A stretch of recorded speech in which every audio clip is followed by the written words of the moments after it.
এক সময় ছিল যখন আসমানের দরবারে ইবলিস নামটি উচ্চারিত হলে নূর কেঁপে উঠত না, বরং নীরবে মাথা নত করত।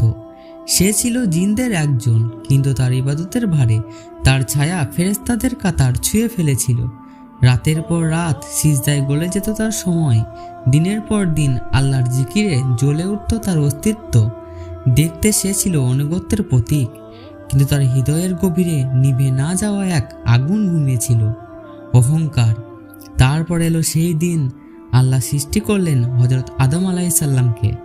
মাটির নীরবতা আর রূপের গোপন রহস্য দিয়ে গড়া এক নতুন সত্তা।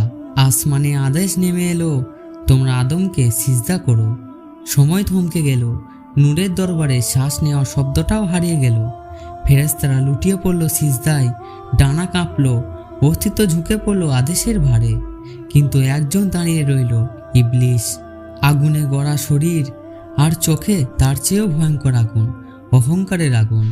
আল্লাহর প্রশ্ন আসমান ফুঁড়ে নামলো, কিসে তোমাকে বাধা দিল সিজদা করা থেকে? ইবলিস মাথা তো নত করল না, বরং তার কণ্ঠে জন্ম নিল বিদ্রোহ। আমি তার চেয়ে শ্রেষ্ঠ, আমি আগুন, সে কাদা। এই একটি বাক্য হাজার বছরের ইবাদত পুড়ে ছাই হয়ে গেল। নূর সরে গেল তার শরীর থেকে, আসমান তাকে আর চিনল না।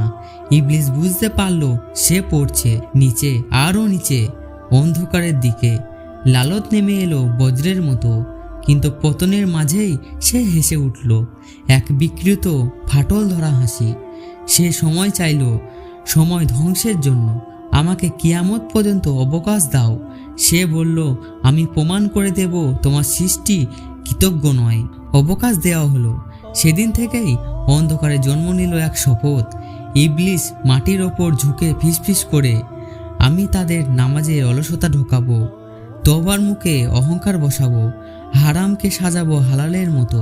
আর যখন তারা কাঁদবে, আমি বলবো এখনো সময় আছে।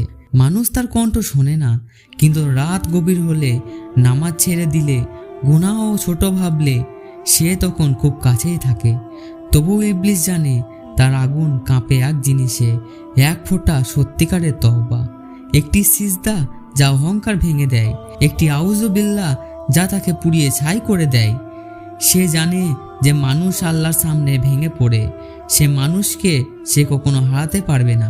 এই জন্যই ইবলিস মানুষকে কাঁদতে দেয় না। সে শেখায় অহংকারী হয়ে হাসতে, আর অন্ধকারে দাঁড়িয়ে সে অপেক্ষা করে পরবর্তী আত্মার পতনের জন্য।